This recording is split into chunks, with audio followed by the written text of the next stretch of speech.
Hello, everybody, and welcome to the Plus3 Futures and Commodities Show.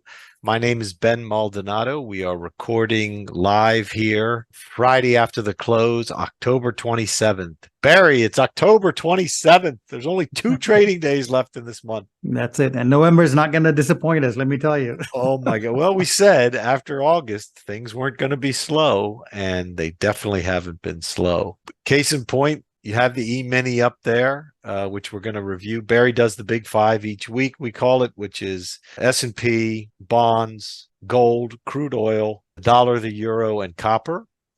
He'll cover those in the first segment, and then I'll pick up with the commodities that are actionable this week.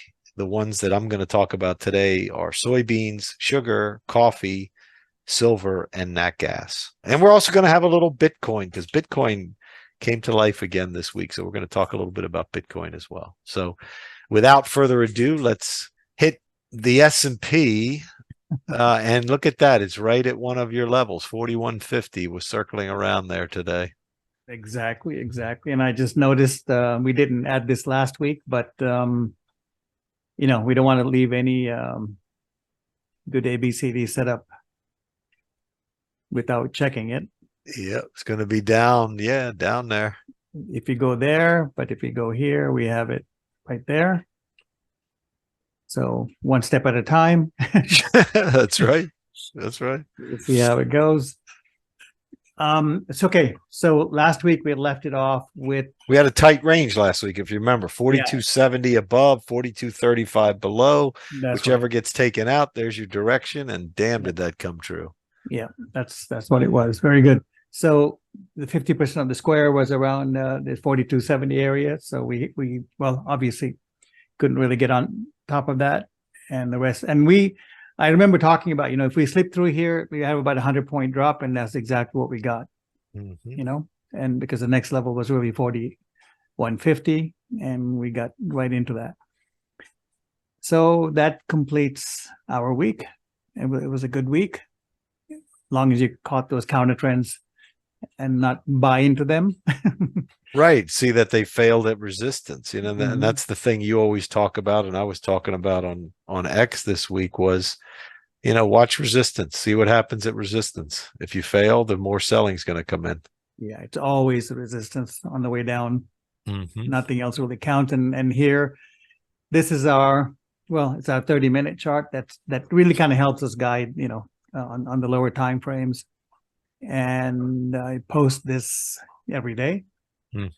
So just to back up what you just said about watching resistance, we had this 4286 area, we had that 144 degrees down as support, came down to the next support level, ran back up exactly right to the resistance, and then that was it. Came back to the old support, slipped through, couldn't do it, went to the half square, a little bit of a triangle today, couldn't really get about half square, and that was it.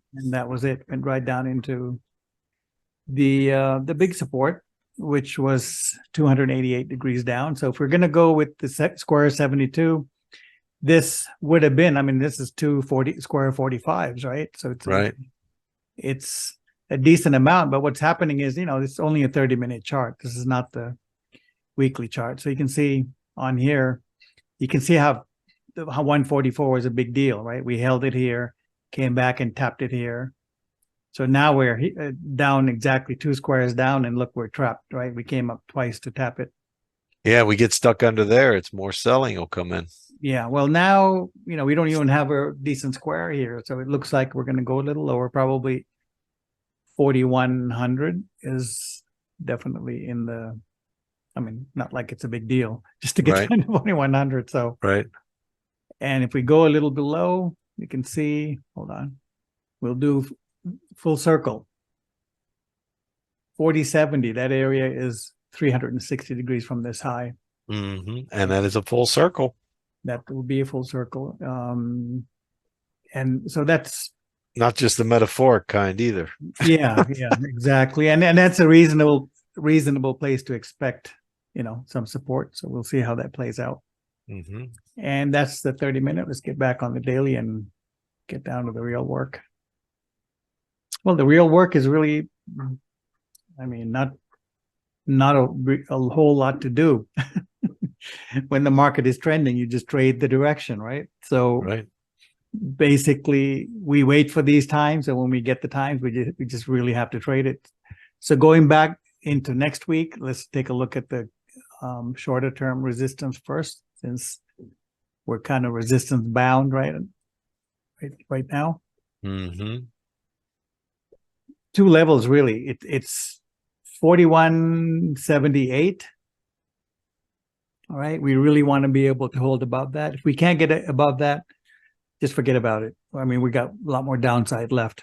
Mm-hmm. And the early warning would be being able to hold up above this, let's say 41.39 I have here. Let's say 41.40 rounded up. 41.40, 41.50, this band here. If we can somehow, Sunday night, early Monday, we get up in here, we start consolidating. Well, that'll give us a shot at least 40.70 to see if it's doable, Mm-hmm.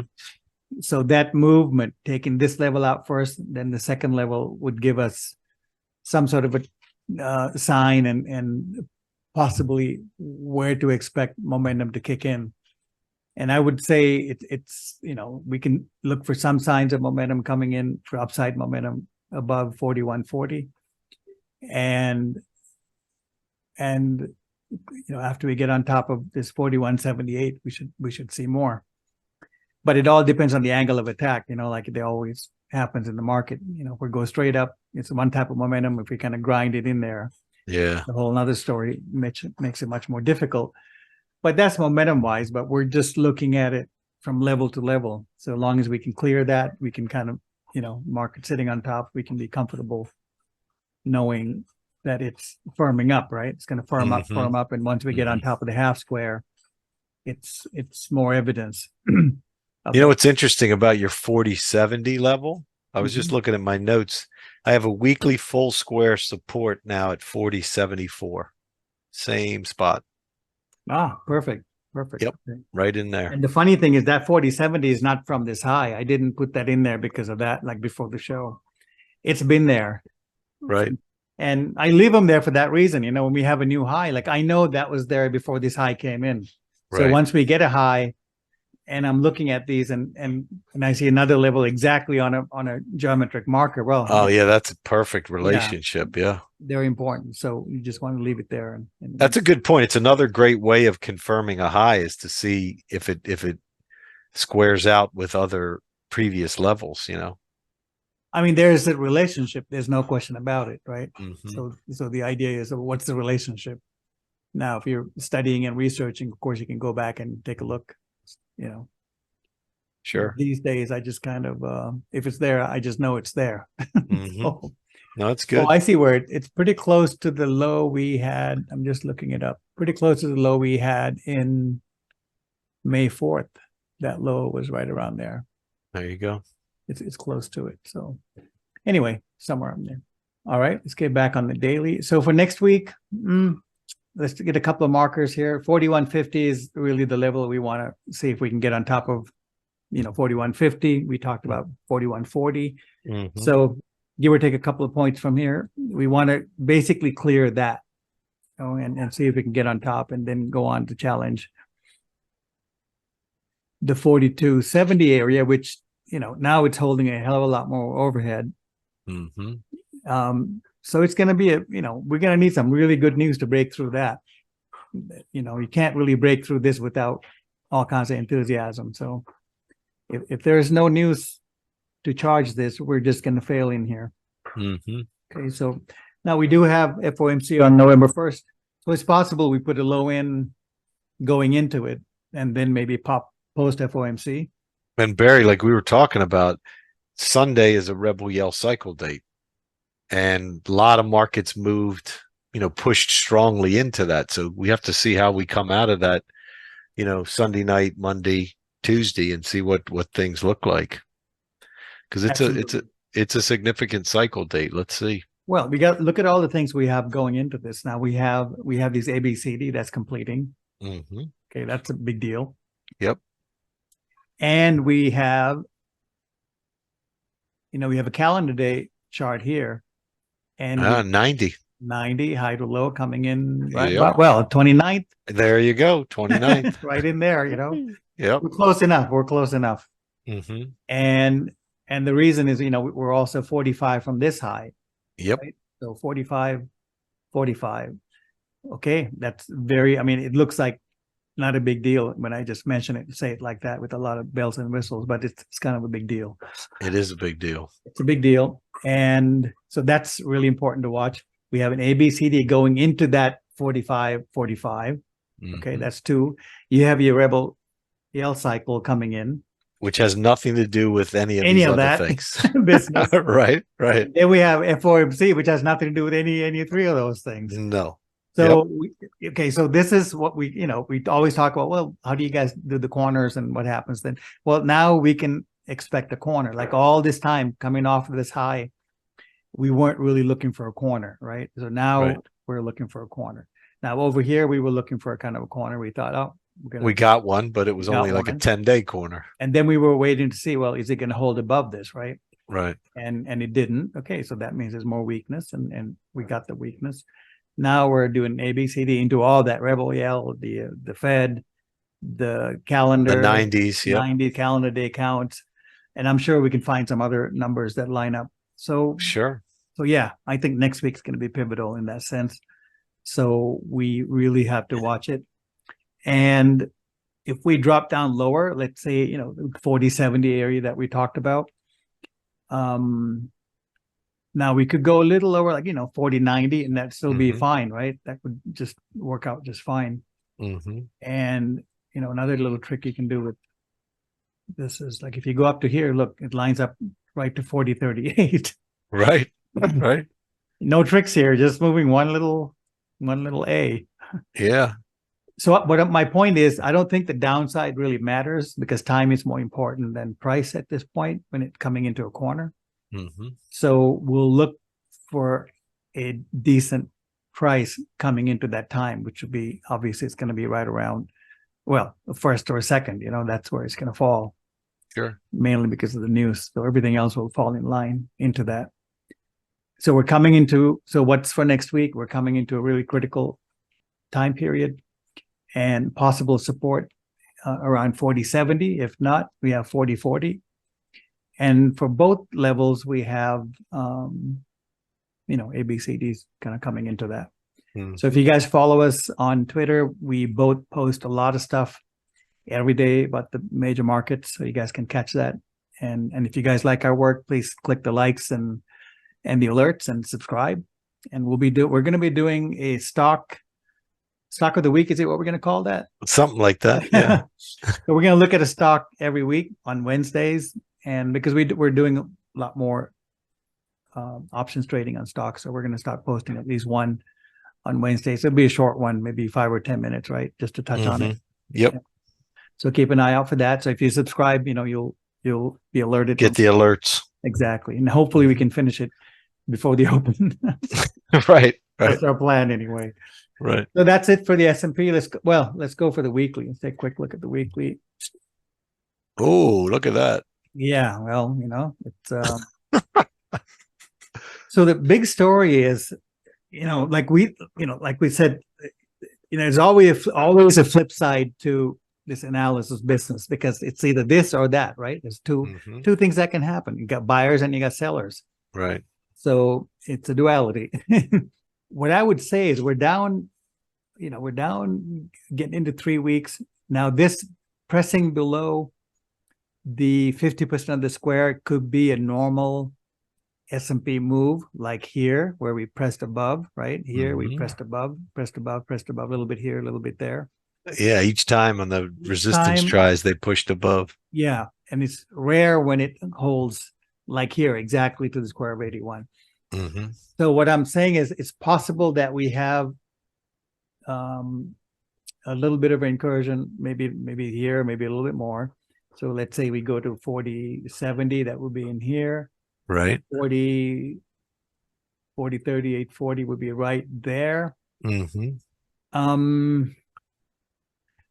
If that happens, okay, then this 41.66, 41.70 area becomes solid resistance. Right. And we have to watch the counter trends to see if we Exactly. get stuck under. Yep. Exactly. And what could happen is, so the flip side, the duality I was talking about is, okay, so we have a chance for the market to go down and possibly make a low right around the FOMC thing, announcements, news. So, and we have enough things to back that up. All right, fine. So that's one, right? So the other side of that coin is, if we fail that, let's say FOMC somehow gooses the thing and we just sell off. Well, that could accelerate the whole damn thing and everything flips and we could just run down for another 3 weeks. True. Or longer, right? So it could right. be.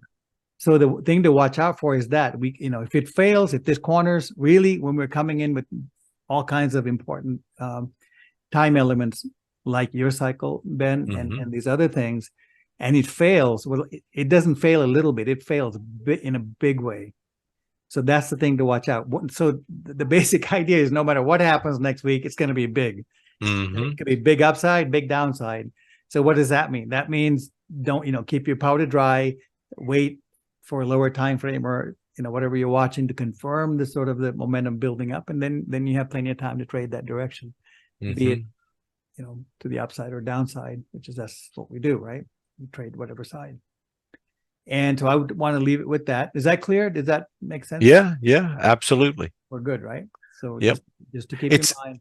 It's like a repeating story, Barrie. It's like we get to this critical point in time and price sometimes, or time and price together, and then we have to look and see, what is the market going to do?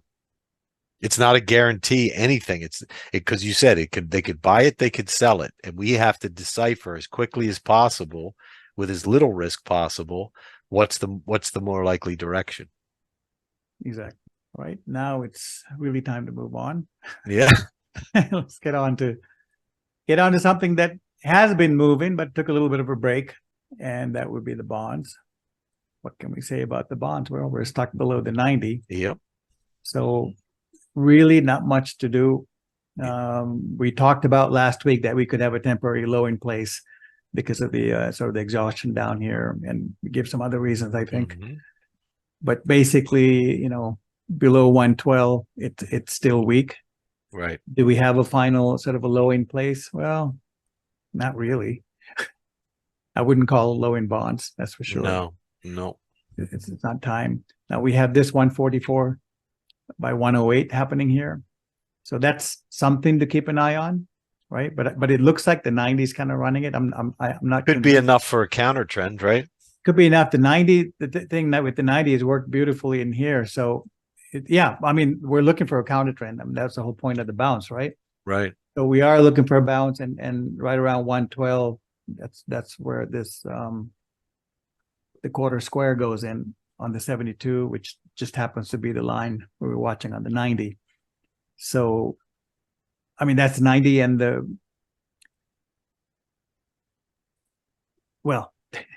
if you add the 18 to the 72, that's how we get that line. I just want to be clear about that. So that's the resistance, and I would expect it to probably remain in here. Now we do have the FOMC, so we'll see how it gets affected. Watch the trend lines, and we'll watch 112 as the first sort of signpost. If we can get above that, okay, now we have a little bit of maybe a bigger correction in place. But for now, it's okay. Well, we talked about the square last week. That's what we said. It looks like it's a temporary sort of a point where we can stop and maybe have a little bit of a counter trend and see where we can go. And the counter trends have been fairly strong, on the way down. So we can expect a counter trend. If we take the largest one, looks like that one, we can expect the markets to at least make that. It's, if you exceed that, we'll have to see. That's the biggest one right there. See how those two matched? Yeah. So we'll look for, and look where it comes in. Exactly at the 112. Wow. Isn't that great? That is great. Look at that. So clearly that's the level we got to watch. So we'll leave it at that. Man, what great info. I didn't even know that. Fantastic. I didn't even know that till I started. Are you going to the weekly now in bonds? Yeah. Let's take Here's something interesting. Look at this. I was you want me looking. to go back to the daily? No, weekly. Okay. The it's been 66 weeks from the August 22 high to the October 23 low. Okay. And that's a good time. Yeah, that's 66. a hell of a, yeah. 66 is a, yep. It's 2/3. So, so it's, again, I don't think it's like you. I don't think it's the low. I think it's a low in bonds, and we see what the count. Well, I mean, even based on the weekly, we did come into it. We did have an ABCD, more or less getting there. We have the 144, and this is a futures chart, so this is not back adjusted, or we're not using Gann charts, and like putting December over December. So there are premium adjustments, and that could be why the square is off a little bit by the time we get down here. Sometimes it happens, sometimes it flips the other way, and it's perfect. So I think we did come down to something, and you saw on the daily, if you look at the 72s, we had the 108 by was it 72 or 108 by something, right? We had that other square. So again, not much to do other than to know that the faster part of the move might be paused here, and we will look for 112 to sort of be the marker to see if we can get on top of that, because that would clear the 144 too. It's clear enough, right? Yeah. Yeah, and if it just gets, the real fear for the bond bulls is if it just goes sideways and chops around that 144 or that 90, God, look out. Yeah, it's going to be weak. You know what I mean? If it can't even get above it and get any kind of, momentum going, it just means the sellers are going to be lining up. Well, the big secret is right here. If we can exceed this, then we can say, we're going to have a longer correction. If we can't exceed this, we're still in the trend. That's how Gann would do it. So we'll keep it simple. And it's a very elegant way to solve the whole thing. Right. And something we can track and measure, which is great. Absolutely. And moving on to crude. We last week we expected the market to hold in this little shady box that I drew up a few weeks ago. Look at that. And it's behaving very well. It's holding up. It's holding up well. A lot of the oil service stocks are also holding up well. So it seems like, crude is not about to give it all up. No. And what we talked about last couple of weeks was, as long as we're holding above this 83 level, it's really good support. We talked about back here. You can see, through from last December coming forward. So this is really bullish. I don't care what's happening in the Middle East, but this is bullish. Absolutely. We have to treat it like that. And we do have a trend line going here. I don't want to draw a bunch of lines, but you guys can draw the triangle here. And if the triangle breaks to the upside, well, we could be good. 97, here you come. Yeah, 97 will be tested in a heartbeat. And so we'll see. But we did hold up above. So that's positive. That's the definition of a bullish correction. Absolutely. There you go. And when we say get above and hold above, this is exactly what we mean by holding above. It's a textbook example. Yep. All right. Let's take a look at the weekly crude. Not looking super exciting. Look at those wicks, right? The body is sitting on top of the box, and the wicks will dip down. The wicks, every time it dips down in, somebody's buying it up. Yeah, well, isn't that interesting, right? So yeah, we're buying it up. All the wicks are here. Yeah, and we're all inside that big old sell-off, that flush that we had. And so, basis weekly, we really can't say there's a direction happening. What we don't want to do, like what happened this week. I mean, here's a quick lesson here, right? When we lost the low of this high bar, we could reasonably expect prices to go down, and it did. Okay, buyers came back in. Now, if we lose that low again, it's possible that we go lower. Okay, right. And if we lose the high, it's possible we go higher.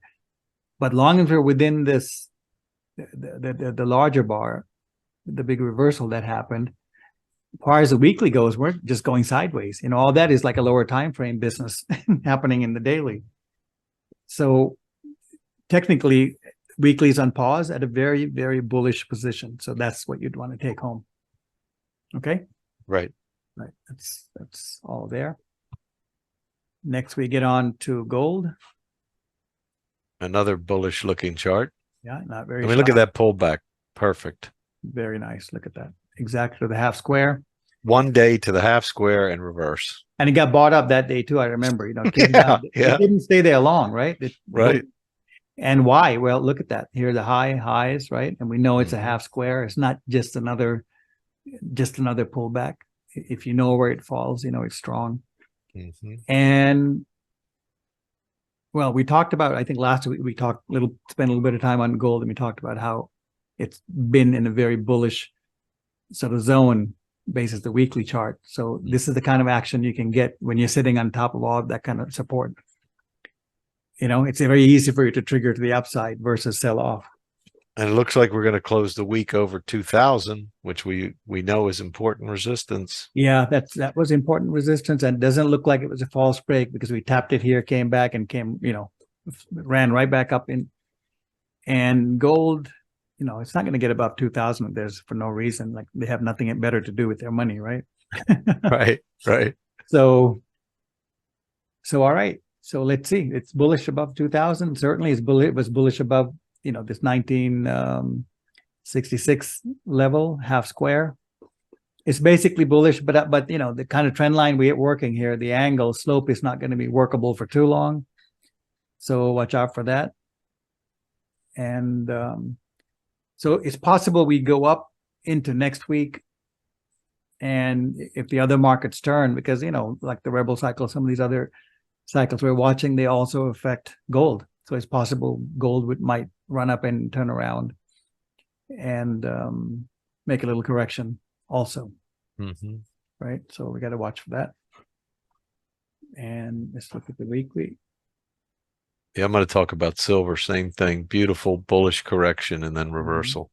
So basis weekly, it looks strong. It's 3 weeks up and we closed on the up bar. So this looks like, we might pause a little bit, but boy, long as we're above that 2,000, it's in a strong position. And I remember saying if we can hold above that, 2,100 is not a big deal. And if we get to 2,100, then, blowing a little higher is not a big deal either. So, it's pushing right away too. Yeah, it's moving, it's strong. And we've talked about how strong gold has been throughout the whole correction and everything else, right? Yeah, the only thing I've got is monthly half square resistance will be 2059, so that's on the way to 2100. So it may just pause there. Well, we do. I don't know if you can see this ABCD right here. Yeah, I see it. And that goes up into almost 2,300. Yeah. That's pretty good. The other thing is there's triple top, and triple tops don't hold. No, I wouldn't expect tops to hold. Matter of fact, yeah. So look at that. So here we have 2,300. I'll leave it there because gold is famous for doing this. And well, yeah, look at this, right? Perfect. So, yeah, the middle leg was an ABC. And that tells me, so here's the deal. If we're looking at all these other markets that are potentially turning next week. And so we have to take a look and say, well, gold's kind of poised to it could easily run. There's no question. Right. But it doesn't mean we're going to run straight right up into, March. Right. So we'll keep an eye on it. It might be a slow march up, but either way, the way we watch the levels, you can see the week prior, 1919, you can see the 1919 was a low here. And this week we managed to get above 2,000. So let's say next week we come back to 2,000 or, maybe 95 or something. And then we bounce back up. So that's the slow motion up, right? Slowly pushing up. And we'll watch for that. And this is a very important kind of a pattern if we can hold above that, I think this is not too far. This is not a big deal to get there. All right. Agreed. Gold looks good. Okay. Let's move on to copper. Sideways, but there was a hint of movement near the end of the week. And a hint of bullishness because we know essentially we had a false break is what we had. Yes, we did. Yep. The 354 area held, did a little bit of false break and popped right up. It's some baby steps, a little higher high, higher low, and then a little higher What's funny high. is it's holding right at the 50% of the square. At the critical spot, yeah. The very critical spot. So guys, if we, as soon as we can get above that, I think copper is going to be in good shape. Agreed. And what is that level? Is 354 or something, or 60? Support, yeah, 366 would be 366, yeah. Yep. It's funny. My weekly resistance is 366.90 right there. Right there. Yeah. Yep. So here's copper weekly. We interesting. You came up right on a timing this week. It was too. on a timing, so that's important. And so we'll see. I mean, it's going to have to take up a little bit of a slack here to run back up. So but it looks like we're clear at least till about 380 or so.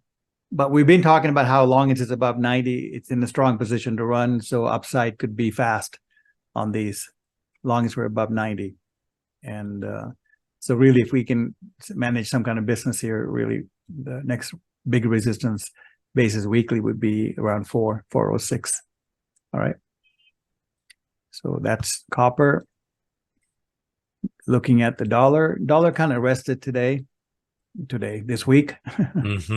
Tapping against ABCD, and we did manage to get to the target 107 a while back. Looks like there was a little false break there at the 72, right? Yeah, it was definitely a false break. So what for next week? Not much, other than we held where we wanted it to hold. It was 72. We had the little box drawn up. You can see how we spike into that. We didn't take out the line. So it's in a strong place. Let's see what happens next week. Basically, we're bullish above 105.60. Yeah, I mean, listen, as long as we hold that 72, it's bullish. It's very bullish, and if we can get about 107 or so, then we're going to challenge the highs. So it's really the 107 is the next phase, right? I mean, we're already in a new square, so it's just a matter of getting above that. Looking at the dollar weekly, it looks like we're pushing. We keep crisscrossing that 50%. Yeah, well, the 50% crisscrossing is actually, this is very bullish because with that kind of a steep climb, you'd expect it to, counter trend a little bit deeper. Exactly. And it's more pausing than it is correcting. Yeah, well, the shallow ones are always, more bullish, and looks like this is very shallow, considering the kind of a steep move it had. Sure. So, let's see what happens next week. Looks like it's starting to pull up. I mean, essentially, we took out last week's low and high, had a reversal, basically outside reversal. Yeah. You want to think of it like that. And so it's okay. It's in a holding pattern, but bullish. So we're not selling the dollar just yet. All right. Next, we have the euro. Pretty much the same, kind of held in the same area. See here, above 104 is support. Long as we're above that, it's in an okay area.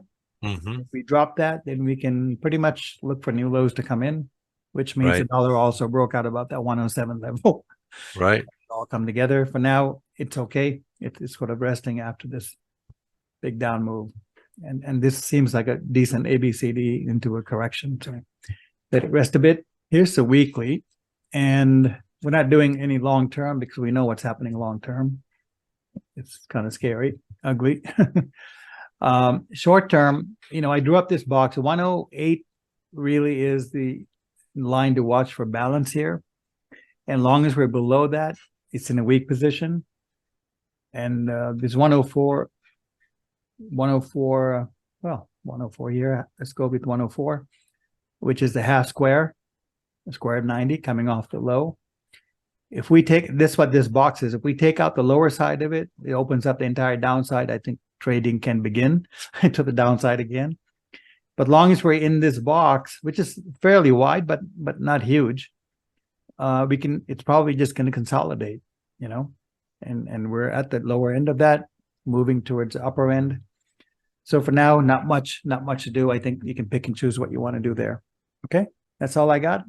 There's natural gas. I think we can take a look at it later. Dow breaking down below 33,000, not a good sign.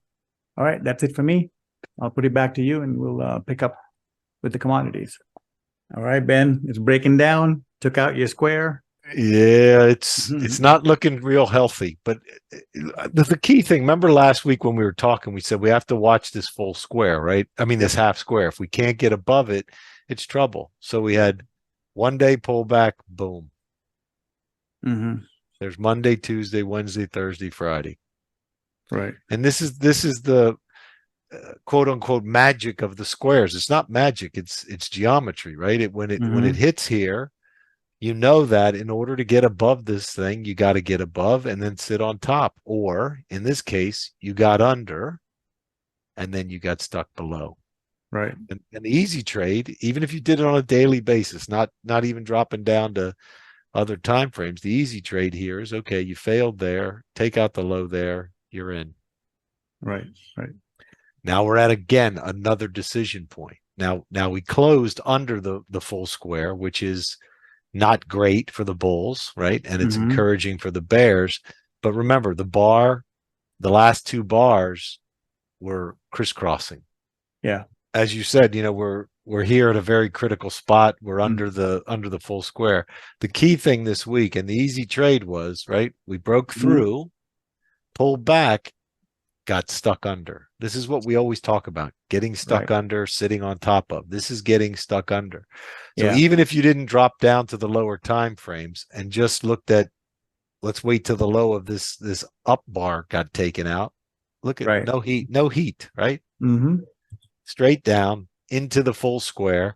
Now we're at a decision point again. We did close below, which is good for the bears, but the key thing, and that level, by the way, is around 13,730.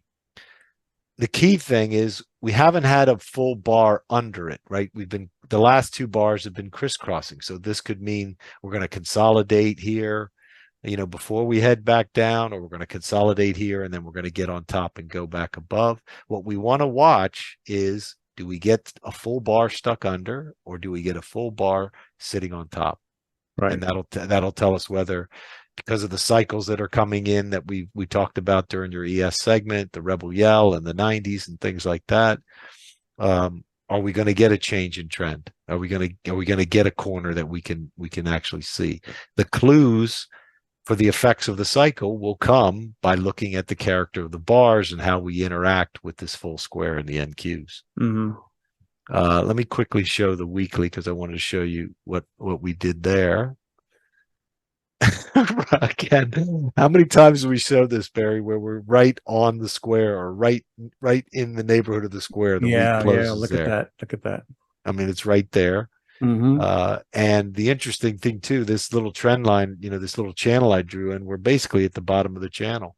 The low today was at the bottom of the channel. So just like on the daily, do we get stuck under here, or can we get back on top, sit on it, and either consolidate or make a push up towards that half square? Right, but right now the bears have the ball, and it's up to the bulls to prove through price action that we do have a corner, we have a low in place, because they're going to start getting on top of these important geometric points. Anything else you want to add here? No, I think that full square is really the thing to watch for next week. No question about it. And we have an inside day, so we got to really watch that. That's right. It's an inside day, even more. Just showing how people are a little bit unsure of what's going to happen here. By the way, all the levels are on a Google Doc spreadsheet, which when we post the link to the show on Saturday, we'll post the link to the spreadsheet as well, so you can see all those.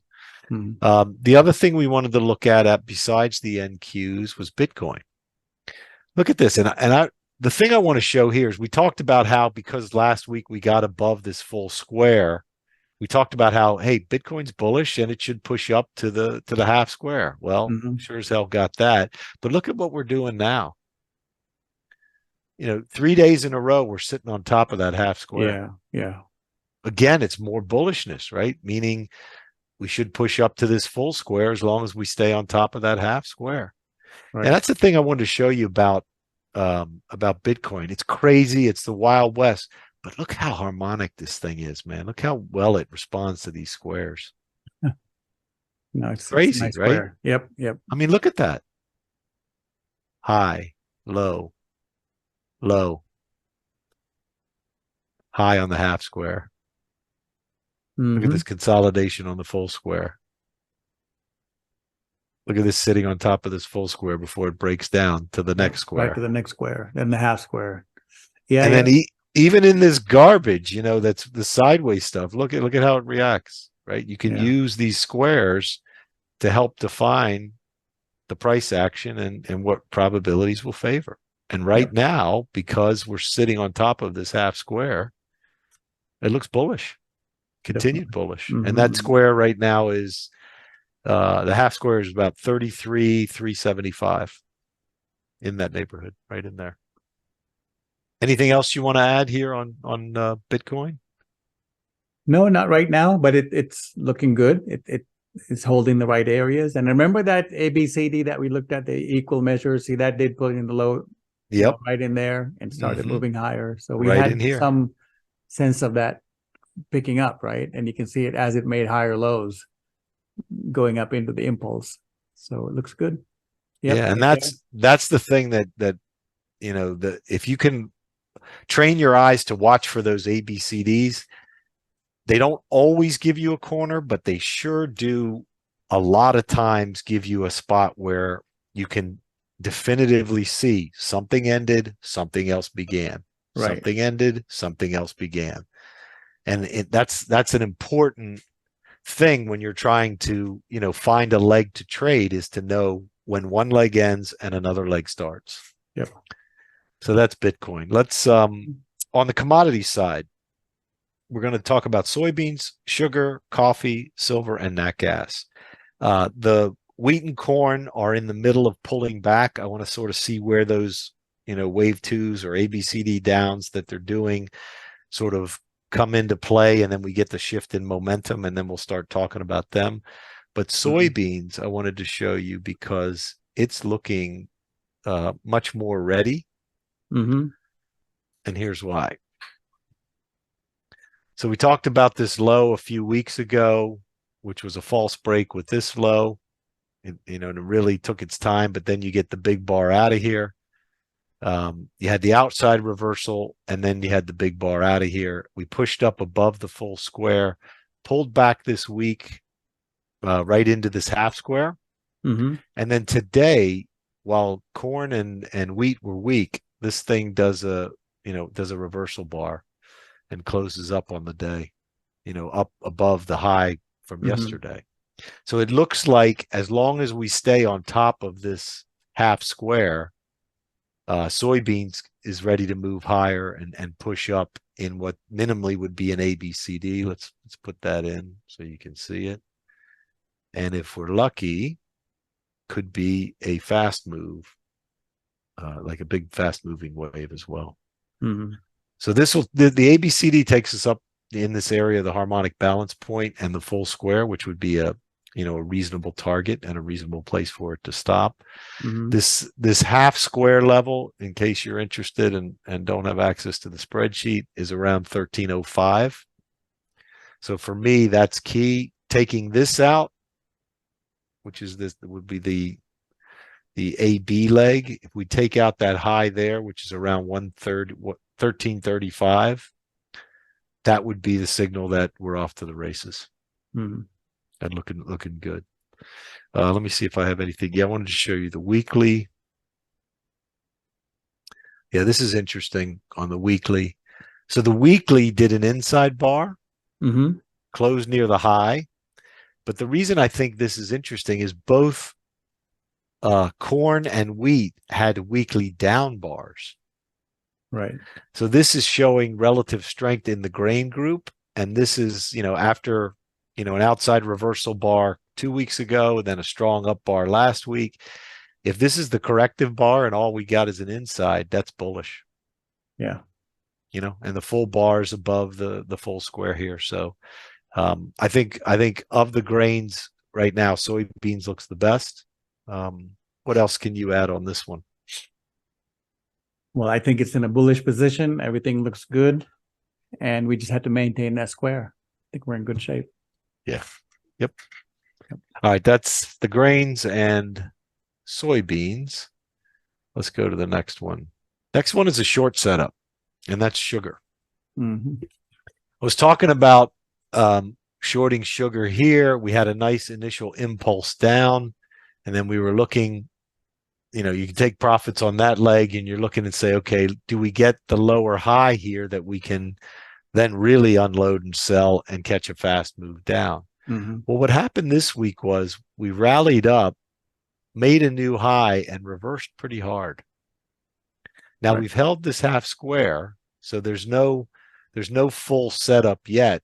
We need to see kind of this, you could aggressively, play this reversal if you wanted, but if you really want to see a previous low get taken out, we got to see this level here, which is around 26.5, get taken out.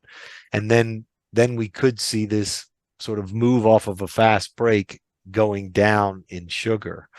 The monthly I wanted to show you as well, because I think it showed one of the reasons why we may have done a false break there. Came right up into this half square, Right, which is resistance. And as long as we're below that on a monthly basis, there's going to be pressure to the downside, which would be right around here, about 2340. If we went down to the full square. So this, I think it's a decent setup because we could not hold the highs. We couldn't clear the highs, as you can see. We tried 2 days in a row, and it was rejected both days. And now we've got a full bar under that high. So as soon as we clear, aggressively, you could say you clear the half square around 2690. A little less aggressive, you say you take out this low. We should be in for business to come back down and test this full square at 25. So that's what I see in sugar. What do you see in your views of the chart? Well, we're squaring out from the July low, and that's a 90 by 90 right up here. Nice. Yeah, that's very nice. And the 90 is right around 2750. So square is happening there. The exact square is November 1st, 2nd, right in there. It's 90 bars. Right there. So yeah. So let's see what happens. I mean, if that squares it out, then that will mean a pretty decent opportunity to take the other side. So exactly. So we'll watch and see how that and that's develops. The kind of thing you want to look for at the end of a run, especially if we're going to sell it, right? We want to see a good squaring out. We want to see a squaring out. We want to see false breaks. We want to see divergences, and you're getting all three of those there, right? Pushing up into a cycle date. So it's a nice confluence, and we'll see if the risk reward and setup's there to do it. All right, let's go to the next one. This one is on the bullish side.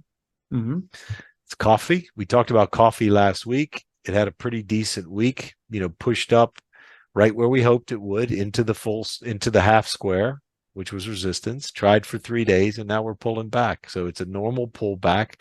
We want to see what's the nature of this pullback. Does it come all the way down to this full square? Then it would be not so strong, right? Does it just come back into this 8th level or sit on top of this, sort of sideways we did in August and September? That would be bullish. So we're watching the nature of the pullback here. This is the first pullback, if you will, off of that bottom, and we're hoping to get a higher low. We get a higher low in reversal. That's when we catch, minimally an ABCD, and hopefully we catch, a fast move like one of these rips. Let me see if I've got anything on. Yeah, let me show you on the weekly. On the weekly, even though we closed near the lows, we had another up bar, right? We had this outside reversal, big up bar last 2 weeks ago, another up bar this week, and we stopped again at a logical spot, the weekly square, right? The weekly half square. That's resistance. Yeah. Now we really need to see the nature of this pullback, and if it's going to be bullish, we'll get a higher low and then a reversal.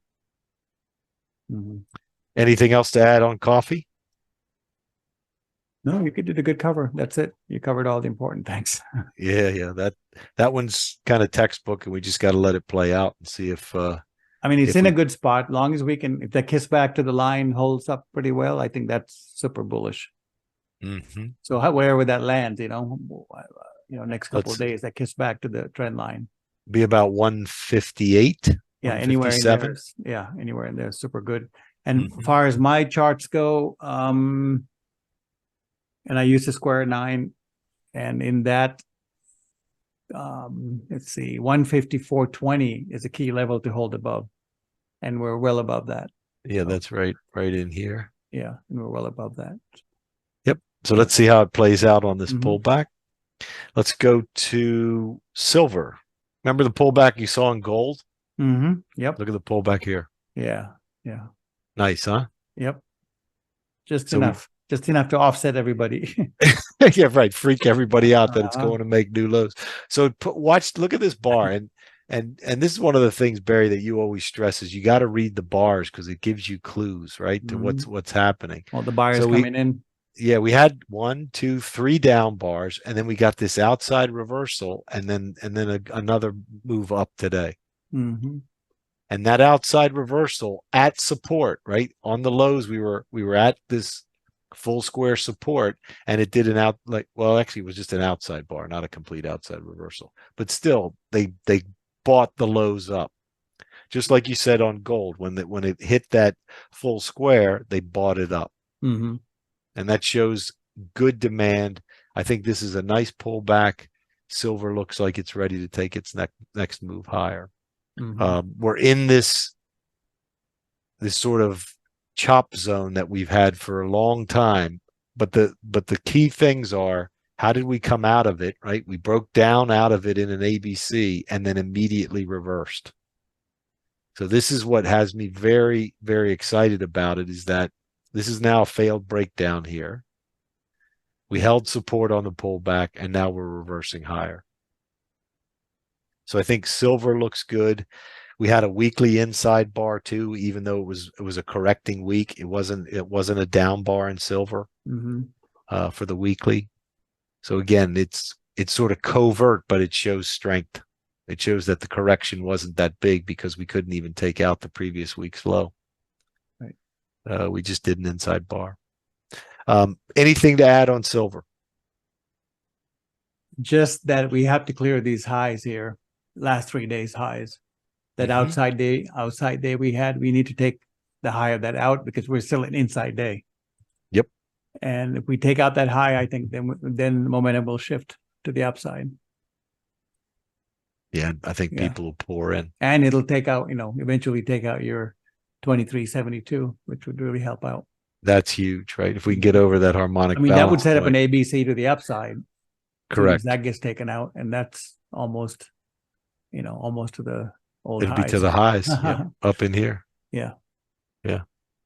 So I like the setup. It's good risk reward, good price action, right sector. I think it's timely. Yes, very nice setup. Let's go to the last one, our good old friend, natural gas. And look at what this little puppy did this week. Yep. Now, part of that is contract changeover, but even with the contract changeover, look at the harmonics. Look at where it's stopping. Look at where it's pulling back to. Look at where it's going. I mean, that's just a really nice looking chart, right? Yep. Big, giant base, break out of the base, come back and retest the highs, which we did, and then break out and go to new highs. And then look today, even though we had a pullback today, look at where we're pulling back to. Yeah. The half square. We hold this half square, $4 is next, right? That's the full square. So it's kind of quietly and slowly for it marching up in a very tight fashion. The bars aren't huge, not like over here, but this is what the preview of what I think we're going to get is these kinds of moves. I wanted to show you the weekly here too, because you appreciate a good weekly chart. So we came down, tested the triangle breakout, and then we went right back up, and the highs this week are right on the full square. Right. So that was a logical place to stop, right? 367 area. It was reasonable that we met resistance there and pulled back a little bit. So the next challenge is on a weekly basis to get above this full square at 367 and sit on top of it, or have pullback stay on top of that. And it's kind of how it's going to build. It's going to build. Like, look at what it did over here on this super run, Barrie, right? Big move, pull back, sat on top, and then you get the monster move. And you get the kaboom. Yeah, that's right.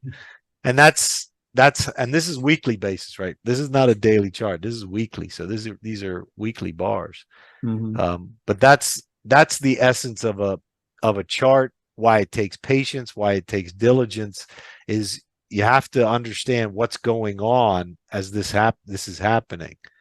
And one of the things you always talk about, Barrie, is you got, if you're seeing, even though it's going sideways and it's not moving anywhere, if you see these higher lows, it's your clue as to what's really happening in this consolidation. Yeah. And again, this wasn't a week or 2 weeks. This was 8 months, 7 months. And so the energy built up here is huge, and we're starting to see it, get released. And it's getting released in a bullish manner because the clues were there, higher highs, higher lows, and we're now sitting on top of, very important geometric spots. Anything else to add on nat gas? Well, just that now is the time to pay attention. If you weren't paying any attention to natural gas, it's time to start paying attention. Because it's moving. It's moving. It's moving, and that's when you want to pay attention. And that high that you had, it's kind of a important high, like you said. If so highs are fine. We're looking at an upside push here. So momentum should be to the upside. As far as support goes, I remember talking about like 208, 298. I had like 318 is like would be an ideal place to hold above if we can. Right in here. Yep. Yeah. So any pullbacks holding above that, regardless of the contract, I think we're in good shape. It could certainly go a little below, no problem. But if you can hold above that, that means we definitely have some, it's got some legs. And that's it for me on the commodity side, Barrie. I think, given the timeliness of what's going on this weekend, and the 90s and the 45s and the Rebel Yell cycles and the moves that we're seeing, ABCs completing and things pushing into, strong moves one way up or down.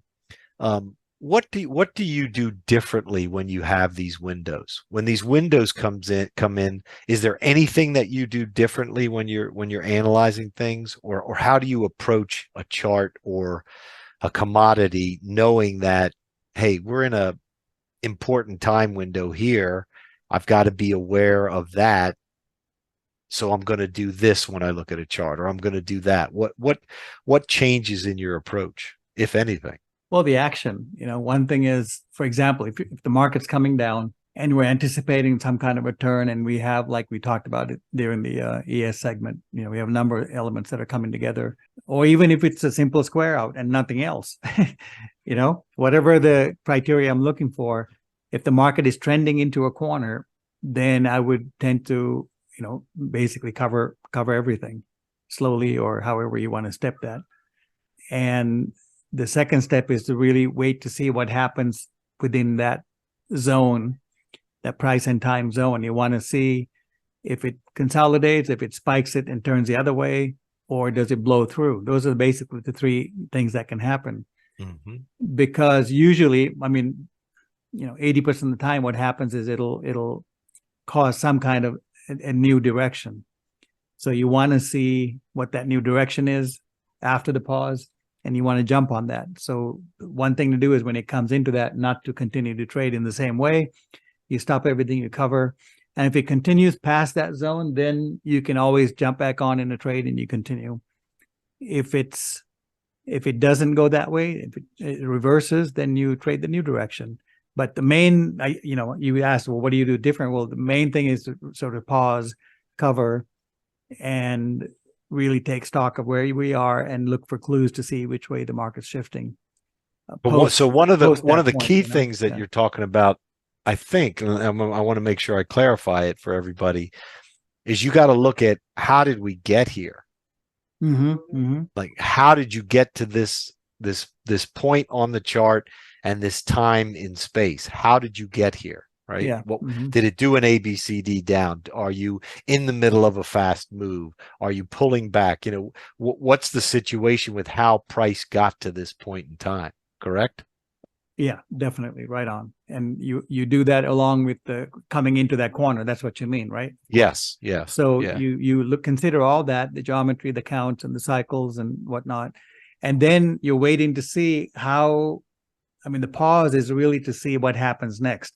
And that means, you know, which way is it turning? Which way is it weakening? And are we going to get under something and then continue to drop down, which is exactly what we talked about for the S&P for next week, right? Yep. If the after the post FOMC, if we continue to see weakness and we start dropping, well, the point is we have a lot more to go. It's not like 2-3 days and then we rally back up. We have a lot more downside. If we turn, well, we're not going to go to new highs, but we'll have at least a run that's probably trade worthy.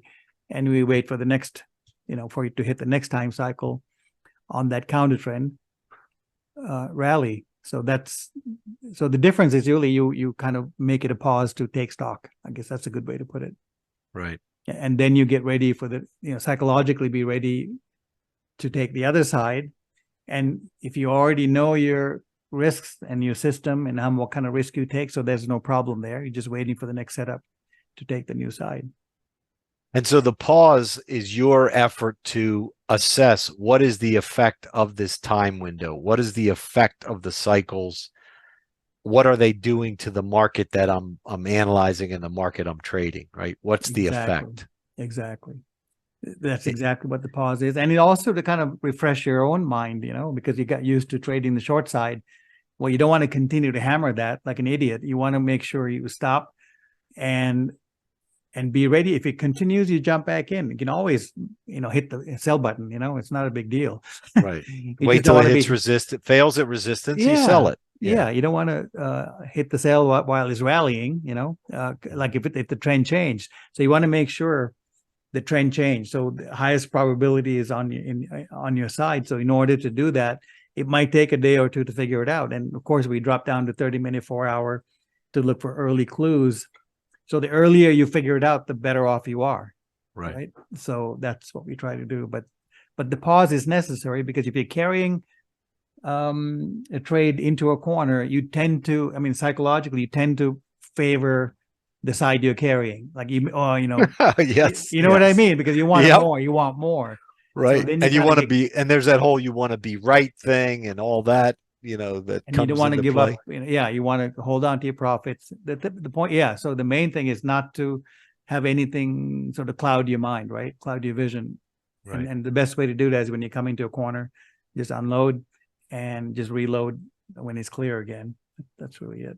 That's great advice. And again, I'll say the vernacular that everybody knows it, because what Barry's basically saying is don't succumb to FOMO, right? Don't, because that it's a killer in trading, just like greed or fear are killers in trading. Fear of missing out, not fear of loss, but fear of missing out. Like, oh, I was short and I don't want to get out because I might miss it. There's always another trade. Exactly. And the I can speak from personal experience. When I started out, FOMO was what was my big nemesis. Right? It's like, oh, if I don't catch this, I'm missing the trade of the century or the trade of the year or this or that. That may be true. It doesn't matter. There's another trade. There's another setup. You wait for your setups, and you disciplinedly follow your rules, because those emotions of fear, greed, FOMO, you know, all that kind of ego, all that will screw your trading up more than any bad analysis. Well, it'll lead to bad analysis, right? Because of what you were talking about. If you're long, you only look for things that'll confirm that, hey, it's going to go long, right? It's going to work out. The long side will be the right place to be. And that's the trap that you can get caught in when you're driven by emotion as opposed to by a process. Or greed. Yeah. Emotion, greed. That's right. Yeah. Absolutely. Anyway, Okay. great show, Barrie. Thanks for your insight as always and the review of the Big Five. I think we know everybody knows now we're in a big window. That's important. We got to watch these markets. We got to watch the levels and let price tell us, what the effect of this cycle window is going to be. And then based on that effect, we look for the good setups in that direction and we trade it and we enjoy life. Absolutely. And we're going to put that into practice next week with the Wednesday, the stock of the week thing. We're going to try that next week. We appreciate your feedback as always. Please, subscribe, like, ring the bell, do all that sort of stuff and help us grow the channel. We enjoy doing these videos and it's really rewarding to see the likes and the views and everything grow because it shows that people like the information and it's having an impact. So if you guys could do that, that would be terrific. Otherwise, Barrie, have a great weekend. Everybody have a great weekend. Rest up. It is not going to be boring. It's going to be a trick or a treat. We're not sure yet. We'll see next week. Take care. Thanks, Ben. Great job. We'll see you next week. All right. Bye-bye. Bye-bye. Ciao.